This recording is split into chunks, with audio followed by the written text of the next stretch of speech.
dhegaystayaal haddii la isu garaabi waayey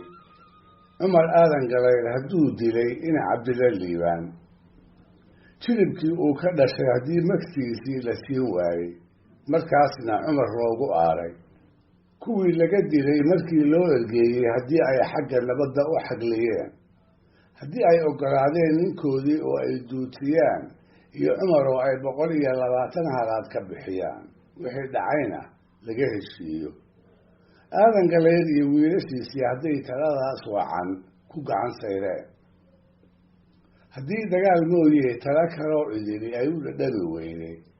haddii ay intaasiba dhacday ma waxbaa haray sow hoogga iyo ba'a soo aadan lama odorosi karo waatay ku mahmaahi jireen hadduu malag dhawaaqaayo miidaama dhagama lehe dilid baa la guddoonsaday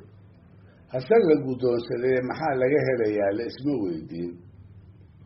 cumar iyo maxamed labadii nin ee la isugu aaray miyaa ifka ku soo noqonaya mase kuwo kale ayaa la raacin doonaa la isma weydiine su-aashaas inta laga ilduufay ayaa fardo iyo qalab dagaal wixii la heli karay la isu urursaday jilibkii cumar dilay kolkii koodii la duutiyey way qaxeen oo fogaadeen kol haddii ay nabadii ceel dheer ku sharwatay jawaabtii aadan galayr iyo qoorwaana loo soo tabiyey maxaa dhigaya ruumanka warmaha lagala soo gaari karo waa waxba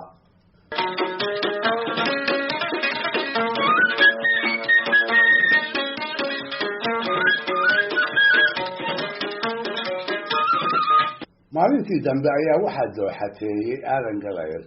7 barbaar oo uu dhalay iyo rag uu qoorwaa ku jiro oo dhagar ku tashan waxay heleen baa la yidhi 4 nin oo walaala ah kana tirsan qoladii uu cumar aadan gacantooda ku baxay sheekayaqaanadii aanu soo gaarnay waxay wariyeen oo yaab leh 4toodu walaalaha ay ahaayeen ka sokow aadan iyo iyagu inay habro wadaag ama ilma habreed ahaayeen oo 4tooda iyo isaga hooyooyin uur wada jiifay ay kala dhaleen haddii ay run tahay maxaa talow isku beegay maalintaas maxaa 4toodaba isku meel joojiyey ma dareenka aadanaha ayaa lagu shirabayay u malee runta aan duugoobini wax kastaba ha uga jeedee aadan galayr sidii dugaag gaaja dubatay oo tulud banjoogowday indhaha ku dhuftay ayuu farxad kala batay kaalkii uu sitay ayuu si wacan gacanta midig ugu qaabsaday nimankii 4ta ahaa intuusan dilka ku bilaabin ayaa qoorwaa jaamaca ku yidhi war magacaa jiriye islaantii kuwa habaryarta ahayd mid u dhaamiya u reeb oo cabdi baa 4tooda u raganimo roone isaga birta ka baaji aadan galayr wuxuu yidhi qoorwaayow maanta ka hor intaa waad ila dhaantay warbi'i waaye haddaan cabdi timo dhaqadaayo boos ilaawe maxaan ka dilayaa ma dhiiggiisaan wax moodayaa qoorwaana taladiisii kuma u adkaysane aadan iyo 4tii ayuu faraha isaga qaaday halkii buu 3 cabdi ku jiro dhegta dhiigga ugu daray boosna uu ku sii daayey qoorwa oo oraahda hoyday halhays u lahaa ayaa boos oo sii socda farta ku fiiqay kolkaasna aadan ku yidhi hoyday wallee kaas baa ku dili doona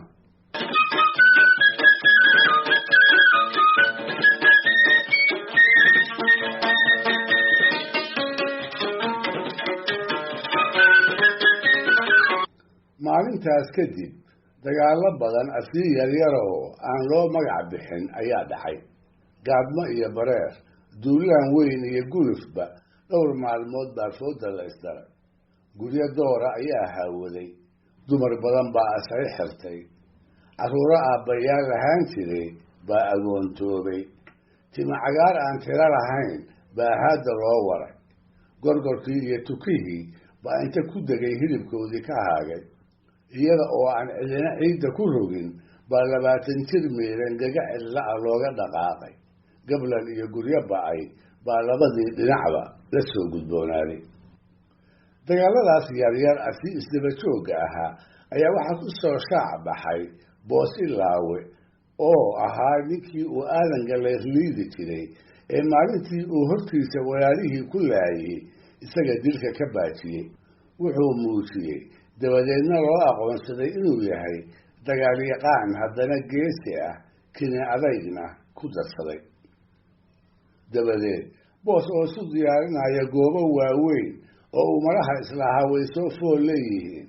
ayaa u sodcaalay nugaalo ugu horreysay fardaha la isku hadlayn karo meelihii laga doonan jiray. fardo wanaagsan nin looga bartay ayuu u tegey. wuxuu rabaa inuu ka iibsado baxdow ceelkii la baday uu kaga baxo. wuxuu u fiirsado markay foofayaan iyo markay soo xeroonayaanba maalmo dhowra kadib ayuu ilaalaystay faras baroora oo ay naftiisu ku xasishay. markaas buu go'aansaday inuu kaasi noqdo neefka uu ciid kula noqon doono.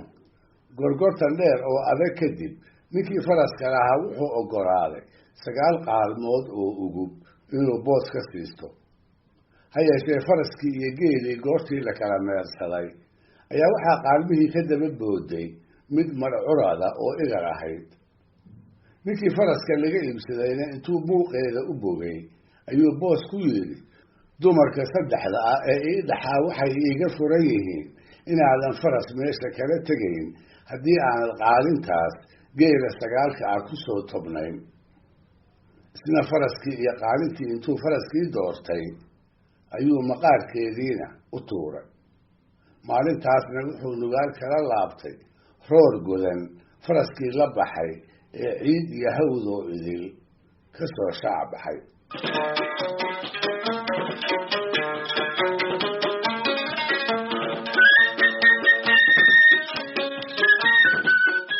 arrintaasi markii ay dhacday ayaa aadan galeed iyo raggiisii tashi isugu noqdeen. waxay isweydiiyeen, war kollay dagaal waa lama hure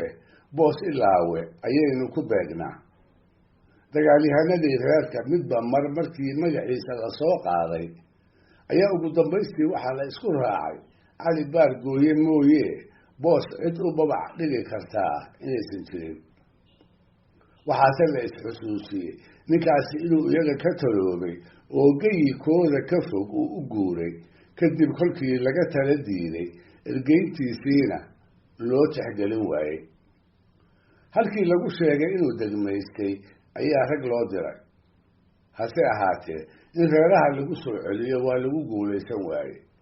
waa laga soo quustay in dagaalada la soo geliyo. isaga oo weli hibanaya sidii loo galay ee taladiisii wacnayd dabaysha loo raaciyey, welibana uu aadan galeed ku aflagaadeeyey, ayuu ku soo jawaabay, nin iciilay igu ceel bixi maayo. huq iyo niyad jaban baa lagala soo laabtay. nimankii boos ilaagu hormuudka u ahaa duulaan bareera ayay soo qaadeen. maalintaasna waxaa dhacday goobtii weynayd ee lagu hoobtay, goobtii taariikhda bulshada ku gashay magaca ah daboolan. inkastoo labada dhinacba uu meydku tiro beelay, haddana nimankii aadan galeed iyo qoorwaal ahaa ayaa la bajiyey oo halkaas lagu daaduumiyey. maalintaas maxaa xigi doona? ma halkaas baa lagu kala joogi, mase hoog iyo ba' kale ayaa dambeeya? kala soco qaybta 6 iyo taxanaha sheekada